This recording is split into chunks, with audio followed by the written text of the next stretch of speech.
సాఫ్ట్గా అయ్యాయి మెత్తగా. ఎలా ఉన్నా తినాలి.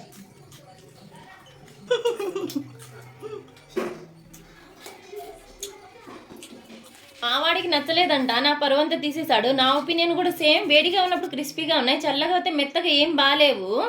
నా కుకింగ్ వీడియోస్లో అటర్ ఫ్లాప్ అయింది ఇదే.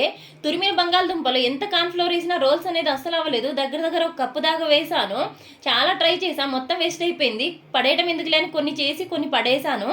ఇదొక కుకింగ్ వీడియో చూసి చేశాను నేను. కొన్ని టిప్స్ అయితే వాళ్ళు చెప్పరు, మనమే తెలుసుకోవాలి. 5 నిమిషాలు సాయంత్రం పిల్లలకి బంగాళదుంపతో స్నాక్స్ చేయొచ్చు అంటే ట్రై చేసా. మనకి బంగాళదుంపలు చిప్స్ కోసం సపరేట్గా బయట దొరుకుతాయంట, అవి తెచ్చుకొని చేయాలి. మనం కర్రీస్ ఉండే బంగాళదుంపలతో చేస్తే ఇలాగే అవుతాయట. నాకు రీసెంట్గా